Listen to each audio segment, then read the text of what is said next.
कांग्रेस ने लोकसभा चुनाव के लिए होशंगाबाद नरसिंहपुर लोकसभा क्षेत्र से संजय शर्मा को प्रत्याशी बनाया है। कांग्रेस की लोकसभा प्रत्याशी सूची आने के बाद रविवार को लोकसभा प्रत्याशी संजय शर्मा सिवनी मालवा पहुंचे, जहां सरदार वल्लभ भाई पटेल भवन में उन्होंने कांग्रेस कार्यकर्ताओं से संवाद किया।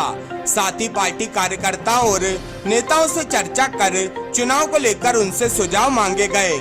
बैठक में संजय शर्मा ने कांग्रेस के वरिष्ठ कार्यकर्ताओं तथा पदाधिकारियों के साथ चुनाव कैसे जीता जाए इसको लेकर चर्चा की।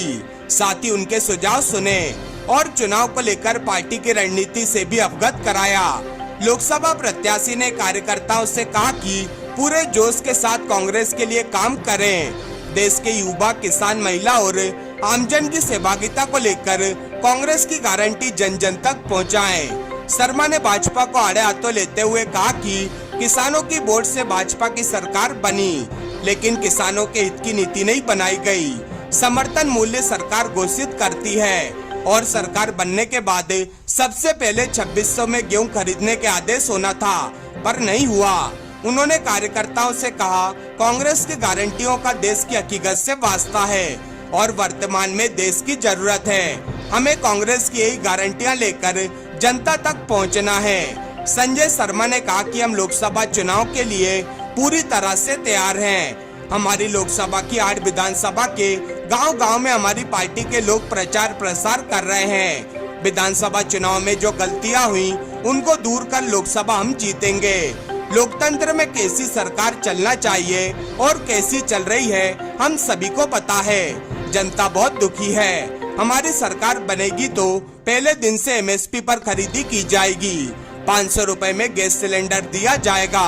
बेरोजगारों को रोजगार दिया जाएगा। आप बैठ के कर ले। लोकसभा चुनाव को लेकर क्या तैयारियां हैं आपकी? लोकसभा चुनाव को लेकर क्या तैयारियां हैं आपकी? लोकसभा चुनाव को लेकर पूरी तैयारी है। हर गांव पूरी 8 विधानसभा हमारे पार्टी के लोग प्रचार प्रसार कर रहे हैं। हमारी जो मैनिफेस्टो वो जारी करेंगे और देश में जो डर का भय का वातावरण बना हुआ है, लगातार लोग देख रहे हैं कि लोकतंत्र में जैसी सरकार चलना चाहिए, जो सरकार कहती है वो करना चाहिए।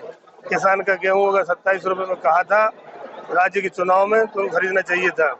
धान का 3100 कहा था, खरीदना चाहिए था। गैस सिलेंडर 450 का बोला था, देना चाहिए था, नहीं दिया। इससे जनता बड़ा नाराजी है, किसान बड़ा दुखी है। किसान की उपज का एमएसपी पर समर्थन मूल्य पर खरीदी नहीं हो रही है।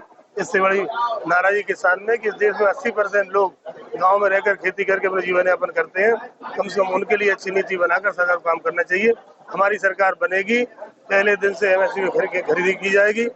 जितने उस गैस सिलेंडर 500 का दिया जाएगा। सारे गरीब परिवारों को 1 लाख रुपए की राशि दी जाएगी। पढ़े लिखों को रोजगार दिया जाएगा।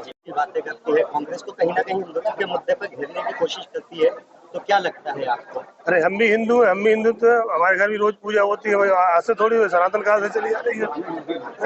जबकि भारतीय जनता पार्टी थोड़ी हम लोग से हमारे यहाँ तो रोज पूजा होती है। बगैर पूजा के खाना नहीं खाते कोई।